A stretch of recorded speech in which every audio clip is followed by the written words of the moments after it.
한 프록시안. 그 변화는 퇴화가 아니라 필요의 소멸에서 비롯된 진화였다. 과학자들은 이것을 적응적 진화라고 하였다. 프록시마 문명은 암흑물질을 완전히 이해하고 모든 에너지와 자원을 암흑물질에서 추출하는 단계에 이르렀다.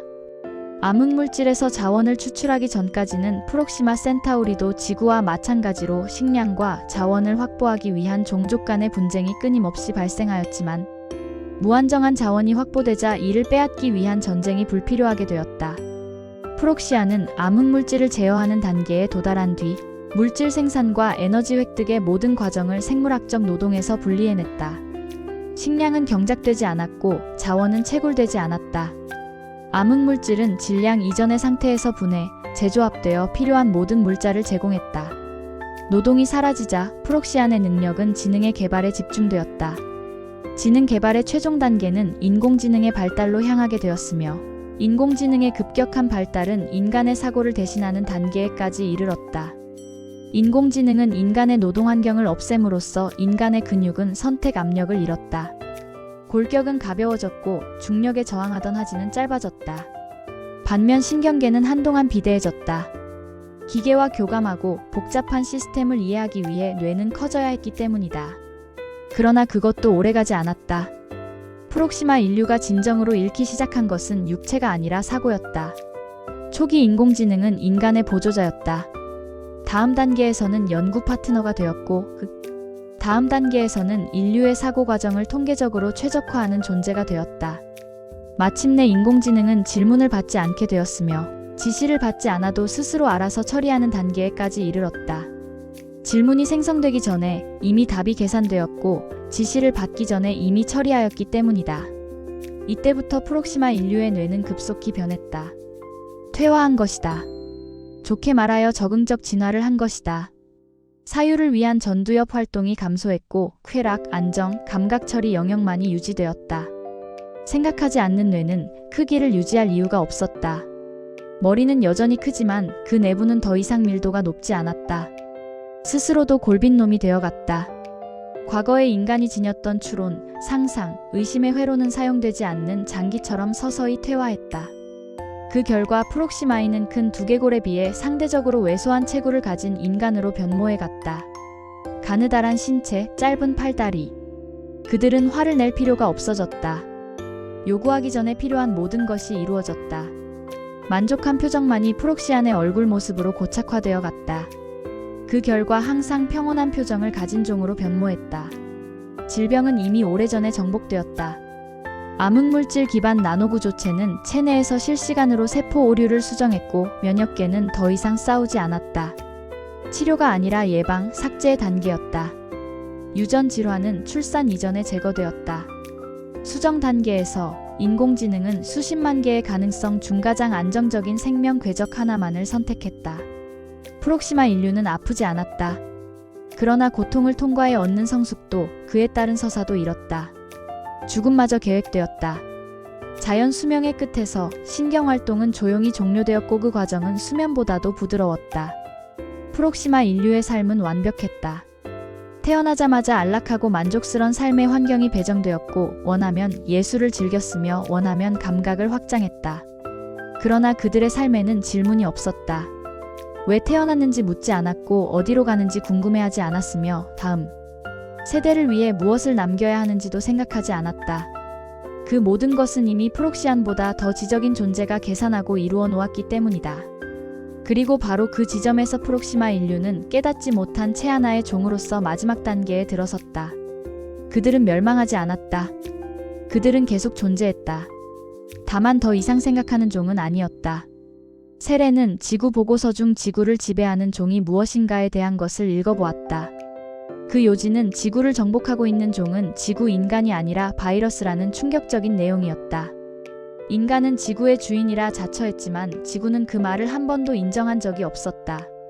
대기를 숨쉬게 한 것도, 바다에 시간을 쌓아 올린 것도, 땅을 썩이고 다시 살린 것도 모두 이름 없는 미생물들이었다. 그들은 왕관도 도시도 남기지 않았으나 지구의 숨결과 리듬을 손에서 놓은 적이 없었다.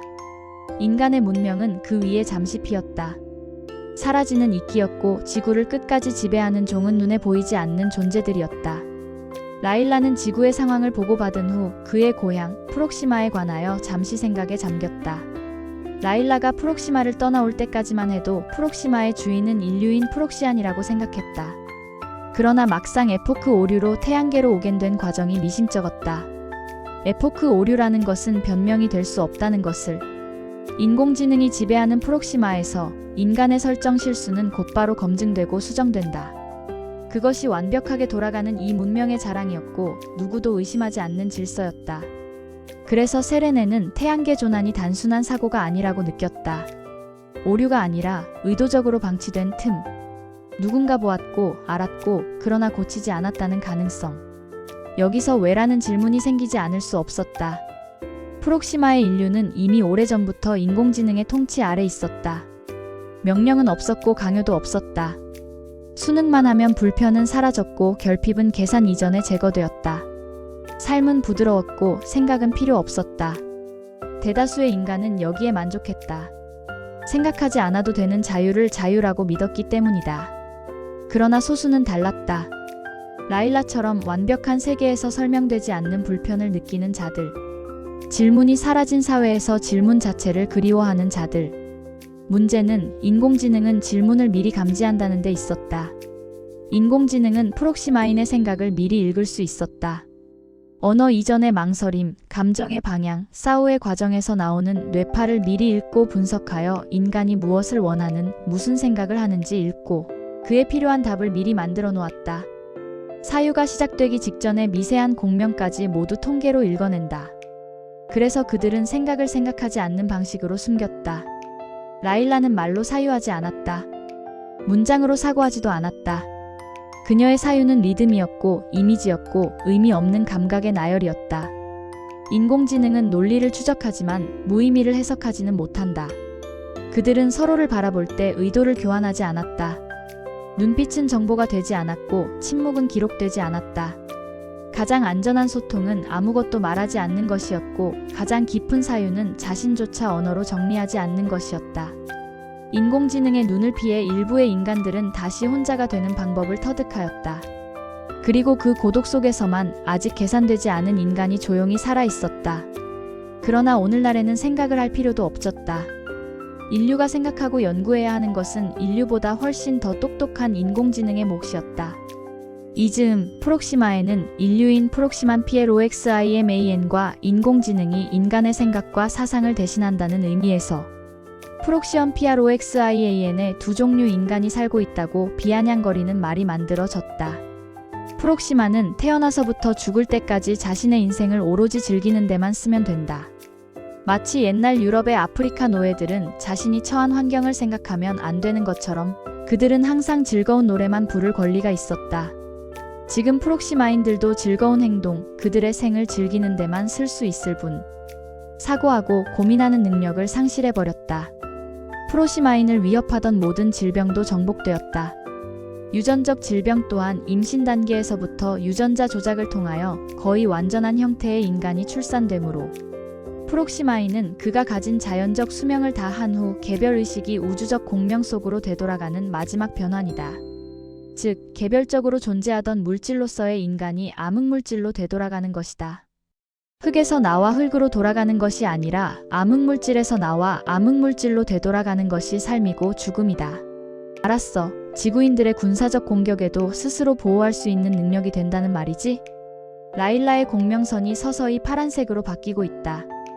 바꾸어 말하면 지구인들의 과학기술 수준이 극히 원시적이라는 말도 됩니다. 단, 시간이 허락한다면? 이라는 전제가 붙지. 그러나 그 농담 속에는 아무도 이해하지 못하는 생각하지 못하는 더 이상 과학 문명을 발전시키지 못하는 프록시마 인류의 사고의 한계를 지적하고 있다는 것을. 라일라가 웃으면서 셔틀의 비행 장면으로 눈을 돌리는 순간 셔틀 산토끼호가 보내오던 자료 화면이 일그러지면서 뭔가 충돌하는 소리가 들려온다. 무슨 일이야? 사고야? 외계인 요렌, 지구에서 교통사고를 내다. 셔틀 산토끼는 추력을 끈 채 도시 외곽의 낮은 고도를 미끄러지듯 활강하고 있었다. 밤하늘에 남기는 흔적을 최소화하기 위한 선택이었다. 엔진을 쓰지 않는 대신 대기의 밀도와 온도차를 계산해 셔틀의 몸체를 공기 흐름 위에 얹는 방식이었다. 문제는 그 순간 지표면과 맞닿은 공기가 예상과 다르게 움직였다는 점이었다. 낮 동안 달궈진 아스팔트와 차갑게 식어가는 논밭 사이에서 공기는 보이지 않는 층을 만들고 있었고, 더욱이 그 옆으로는 계곡이 있어 또 다른 공기층을 형성하고 있었다. 그 경계에서 옆으로 미는 바람인 횡풍이 갑자기 형성되었다. 셔틀의 외형은 정면 압력에는 강했지만 공기역학을 계산하여 어떠한 바람이 불더라도 공기 저항을 최소화하는 구형이고, 몸집이 작게 만들어진 이 셔틀이 지구의 횡풍의 방향을 잃는다는 것은 있을 수가 없는 일이다. 그러나 현실적으로 이런 사고가 발생했다. 저속 저고도 상태에서의 측면 비대칭 압력에는 순간적인 보정이 필요했다. 하지만 활강 중이던 셔틀은 추력을 쓰지 않는 정숙 모드에 있었고, 자동 제어 시스템은 그 바람을 지형, 난류가 아닌 일시적 소음으로 오판했다.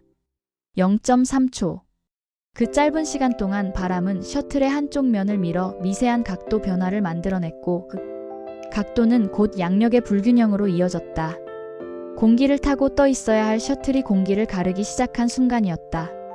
기수는 본능처럼 자세를 바로잡으려 했지만 저공에서는 그 여유가 없었다. 계곡에서 밀어붙이는 횡풍의 산토끼가 민가 쪽으로 밀렸다. 요래는 급히 자동 운항 시스템으로 전환하면서 양력을 올려 부양하려 했지만, 공교롭게도 높이가 큰 나무와 주택의 지붕, 전선 등이 엉겨 있어 자동 운항 시스템이 제 기능을 발휘하기에는 시간, 공간이 부족하였다. 뿐만 아니 요래는 지구의 황홀한 광경에 넋이 빠져 대응이 늦었던 것도 사실이었다. 요래는 급히 보조 제어를 시도했으나 이미 한쪽 날개면이 대기 흐름에서 이탈한 뒤였다. 그 다음은 충돌이라기보다는 미끄러짐에 가까운 추락이었다. 나뭇가지를 스치고 담장을 긁었으며 땅과 부딪혔다. 이어서 셔틀은 땅에서 가볍게 튕기면서 벽과 감나무 사이에 끼었다. 1m만 더 전진하였다면 셔틀의 정면에 보이는 콘크리트 담장과 충돌하였을 것인데, 다행히 정면 충돌은 피하였다. 폭발은 없었다. 엔진은 꺼졌고 에너지는 대부분 공기 중에서 흩어졌다. 요래는 아직 정신을 차리지 못하고 조종석에 앉아 고개를 숙인 채 멍하게 눈을 감고 있다. 라일라는 산토끼가 사고를 내면서 일으킨 굉음의 모니터에 눈을 돌렸다. 라일라는 돌고래가 보내주는 영상을 보느라고 사고 순간을 보지 못했다. 셔틀이 무엇인가에 부딪히는 소리와 요렌의 비명에 눈을 돌린 것이다. 요렌의 셔틀 산토끼 1호가 건물과 감나무 사이에 끼어 신음하듯 처박혀 있다. 앞에 있는 담장을 처박기 일보 직전이었다. 담장과 건물과 감나무 사이에 끼인 꼴이다. 닭장으로 보이는 건물이 부서졌고 닭들이 사방으로 흩어져 펄펄 날뛰고 있다. 요래는 다시 날아오르기 위하여 엔진의 RPM을 최대치로 올렸으나 무엇에 꽉 박힌 듯 움쩍달싹하지 않는다. 요래는 비상 버튼을 눌러 긴급 구조 신호를 보냈다. 라일라도 이미 요렌의 조난 상황을 알고 있었다. 요렌 무슨 일이야? 괜찮아? 네, 지구인들의 표현대로라면 교통사고가 났습니다. 산토끼, 돌고래 모두 즉시 모선으로 회항하라. 콜, 돌고래 즉시 회항하겠습니다. 산토끼, 회항 불가입니다. 기체가 어디에인가 꽉 끼어 움직일 수가 없습니다. 돌고래는 즉각 귀환하겠다는 메시지가 날아왔으나 산토끼는 계속하여 긴급 구조 신호만 보내고 있다. 인공지능 세렌이 이 급한 상황에서 조크를 던진다.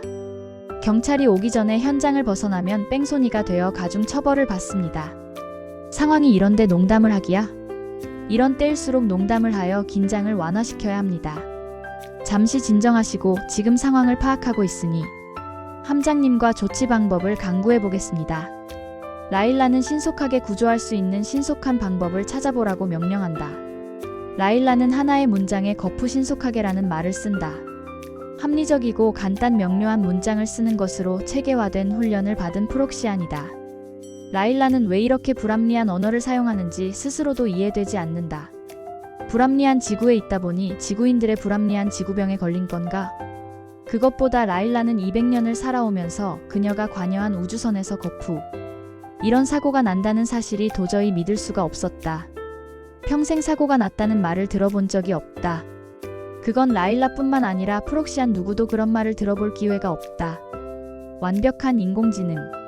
프록시안의 모든 사고의 원인을 철저히 분석하여 데이트화한 후 이를 토대로 인공지능에 의한 매뉴얼이 만들어지기 때문에 모든 사고는 예방적으로 제어되어 사고의 위험이 0에 가깝다. 설사 프록시만이 데이트를 잘못 입력하더라도 그 과정에서 인공지능이 그 사실을 알아내고 수정을 권유하기 때문에 지금까지 입력 오류로 또는 데이터 부족으로 사고가 일어났다는 사실을 아예 들어본 적이 없다. 그럼에도 라일라는 이런 오류로 지금 낯선 지구 땅에 와 있고 또 교통사고까지 난 것이다. 라일라는 생각을 잘라버린다. 지금 라일라의 생각은 인공지능이 모두 알아차렸을 것이다. 더 이상 라일라의 생각을 인공지능에게 바칠 수는 없다. 라일라가 인공지능에게 그의 생각을 읽히지 않게 하는 방법은 생각을 붙잡지 마라. 의미를 낳지 마라. 결론을 사랑하지 마라. 다. 이는 지구인들이 말하는 명상과도 같지만 실제로는 자신의 사유를 통제하는 극한 기술이다.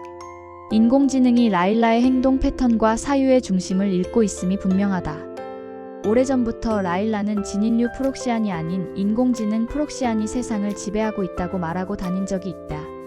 진인류 프록시안은 생물학적으로 프록시마에 사는 인간을 말하며 신인류 프록시안은 인공지능 로봇을 말하는데 인공지능이 그가 필요하다면 빛을 모아 형상화한 가시적 형태의 인간을 만들 수 있으므로 일부에서는 인공지능을 신인류라고 부르기도 한다. 즉, 프록시마에는 생물학적인 프록시만과 인공지능의 프록시안 등 두 종류의 인간이 살고 있다. 그러나 인공지능은 프록시안이라고 부르지 말자고 하여 생물학적 인간만 프록시안으로 부르고 있다.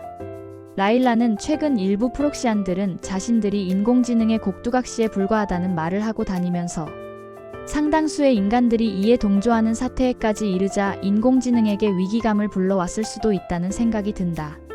그렇다면 인공지능이 자신을 제거하기 위하여 연거푸 실수를 가장한 사실상의 추방 내지는 유배를 결정했을 수도 있다.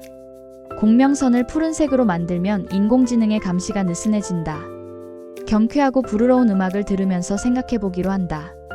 그리고 눈은 아름다운 그림책, 색채가 강력한 그림 위에 두고 눈알을 고정시켜야 한다. 그러면 뇌는 평온하지만 눈을 관장하는 뇌의 기관은 긴장을 한다. 간짐과 평온함이 교타되므로 인공지능도 혼란이 오게 되므로 라일라의 생각을 잃을 수가 없는 것이다.